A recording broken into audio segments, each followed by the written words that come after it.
이 영상을 보면 두 가지는 확실히 알고 가실 수 있습니다. 첫 번째, 당신의 성적이 그동안 오르지 않았던 이유. 두 번째, 무작정 외우는 방식의 공부 말고 진짜 상위권으로 올라갈 수 있는 공부를 하는 방법.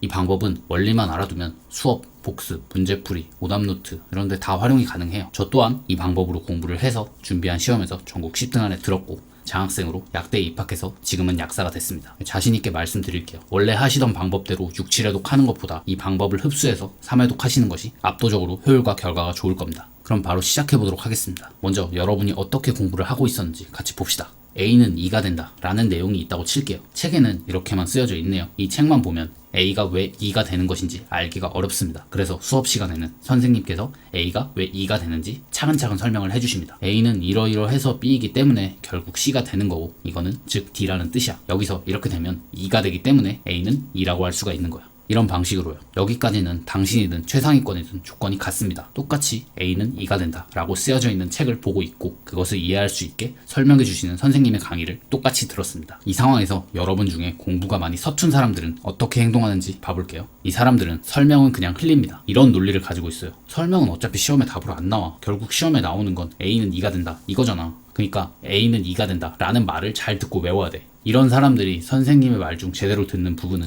A는 2가 된다 라는 결론뿐입니다. 나 이런 케이스인데? 그래도 좌절하실 필요 없어요. 앞으로 어떻게 하면 되는지 이번 영상에서 알아가시면 되잖아요. 그러면 좀 더 들어보세요. 이거보다는 내가 공부를 좀 더 해봤다. 그러면 공부가 좀 더 익숙한 사람들은 어떻게 행동하는지 봐볼게요. 선생님의 설명을 듣습니다. 들으면서 고개를 끄덕끄덕거려요. 잘 들어보니까 A가 2가 되는 과정에 어떻게 B, C, D가 들어있는지 이해가 좀 됩니다. 이렇게 당신은 그 설명을 듣고 이래서 A가 2가 되는구나 하고 A는 2가 된다에 밑줄을 그은 다음 지나갑니다. 아마 대다수가 여기에 속하실 거고 그분들은 이게 뭐가 문제인지도 모르실 겁니다. 첫 번째로 말씀드린 유형의 문제점부터 봅시다. 이런 분들은 먼저 수업이라는 것이 왜 있는지부터 아셔야 돼요. 그냥 독학을 하면 시간도 오래 걸리고 그에 비해 결과도 그다지 좋지 않은 경우가 많이 있습니다. 이럴 때는 수업이라는 것에 도움을 받으면 시간도 단축시킬 수 있고 결과까지 더 좋아지게 할 수 있어요. 이렇게 되는 이유는 이 내용을 다 꿰고 있는 선생님이라는 사람이 A에서 B로 B에서 C로 넘어가는 것이 매끄럽도록 그 사이에 논리를 놔주기 때문이에요. 저는 이걸 논리의 다리라고 부르겠습니다. 그리고 이 다리를 간결하고 탄탄하게 놔주는 사람은 전달력이 좋다 이런 평가를 받죠. 소위 말하는 1타 강사 분들이 이 다리를 잘 놔주는 사람들이에요. 근데 아까 말씀드린 첫 번째 유형은 이 논리의 다리에 집중하지 않습니다. 그냥 출발지인 A와 종착지인 E에만 집중해요.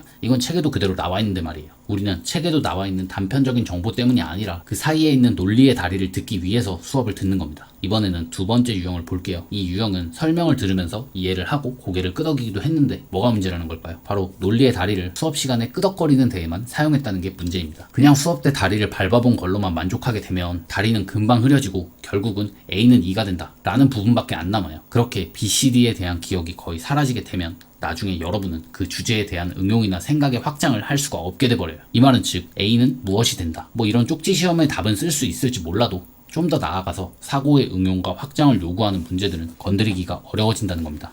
그럼 어떻게 해야 되냐? 간단합니다. 논리의 다리를 몇 달 후에 나도 볼 수 있게 내 책에도 만들어두면 됩니다. 그러면 이런 의문을 가지시는 분들이 있을 거예요. 그걸 다 쓰면 공부할 게 너무 많아지지 않나요? 근데 여러분이 많이 하는 착각 중에 하나가 글씨가 많다고 무조건 공부할 게 많아진다 라고 생각한다는 겁니다. 인간의 뇌는 구조적으로 단편적인 정보들을 따로따로 기억하는 것을 더 어려워해요.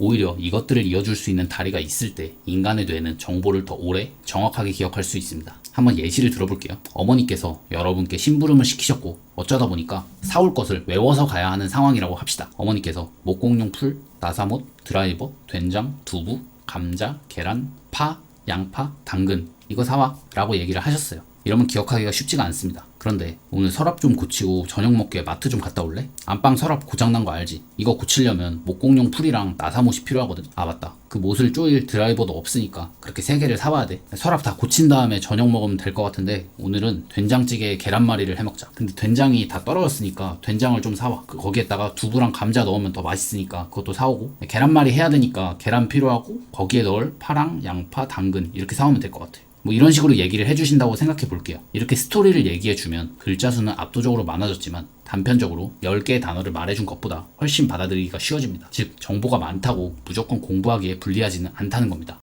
자, 그러면 논리의 다리의 필요성은 알았으니까 이걸 어떻게 책에 남기는지를 알려드릴게요. 선생님이 A는 2가 된다에 대한 설명을 하실 거예요. 그러면 우리는 그 A와 2에만 집중하는 것이 아니라 그 사이에 B가 왜 나오고 그게 왜 C가 되며 그것이 왜 D라는 것인지에 집중을 하셔야 돼요. 그리고 그걸 바쁘게 적어야 합니다. 근데 사실 수업 시간에 선생님의 얘기를 다 들으면서 필기하는 게 그렇게 쉬운 일은 아니에요. 자칫하다가는 필기에 매몰돼가지고 내용을 다 놓칠 수가 있어요. 그러니까 논리의 다리를 적을 때는 펜으로 예쁘게 모든 내용을 다 적으려고 하지 마시고 샤프를 이용하세요. 샤프로 논리의 다리 파트를 흘려서 적은 다음에 복습하실 때 이걸 다시 정리를 하셔야 돼요. 다시 정리를 한다고 해서 이걸 펜으로 또 예쁘게 정리하실 필요는 없어요. 샤프로 대충 적었던 부분을 어느 정도 문장이 되게만 다시 적어주시면 됩니다. 이 부분은 몇 달 뒤에 내가 다시 이 파트로 돌아왔을 때 수업 때 들었던 이야기와 설명을 상기시키고 이해도를 높이기 위함이에요. 이 논리의 다리는 회독이 진행될수록 짧게 쓱쓱 보고 넘어가야 되고 나중에는 안 보고 넘어가야 한단 말이에요. 근데 이게 예쁘게 정리된 채로 책을 가득 채워버리면 심리적 압박도 느껴지고 회독할 때 중점적으로 볼 부분을 구분하기가 어려워집니다. 그리고 하나 더, 논리의 다리를 적을 때는 화살표를 꼭 이용해서 적는 것이 좋습니다. 그래야 단계별로 논리를 파악할 수도 있고 다음에 보실 때도 화살표만 따라가면서 편하게 볼 수가 있거든요. 그럼 말씀드린 내용을 토대로 심부름 얘기를 다시 가져와 볼게요. 이걸 설명드린 대로 논리의 다리를 적용해 보면 이런 방식이 되겠죠. 여기에다가 팁을 하나 더 드릴게요. 중간에 선생님이 하시는 딴 얘기도 옆에다가 흘려서 적어두시면 좋습니다. 물론 즉흥적으로 딴 얘기를 하시는 경우도 있어요. 근데 선생님들께서는 학생들의 흥미를 끌어올리고 여러분이 이 내용을 더 잘 기억할 수 있게 딴 얘기라고 느껴지는 얘기들을 준비하시는 경우가 꽤 있거든요. 이런 걸 살짝 적어두면 내 책을 몇 달 뒤에 펼쳐도 수업 때의 상황, 설명이 눈앞에 그려지는 효과를 낼 수가 있습니다. 자, 결국 포인트는 몇 달 뒤에 내가 이 책을 다시 봐도 이 논리를 알아볼 수 있도록 그리고 그때의 수업이 기억나도록 책의 그 상황을 보존해두는 거라고 보시면 돼요.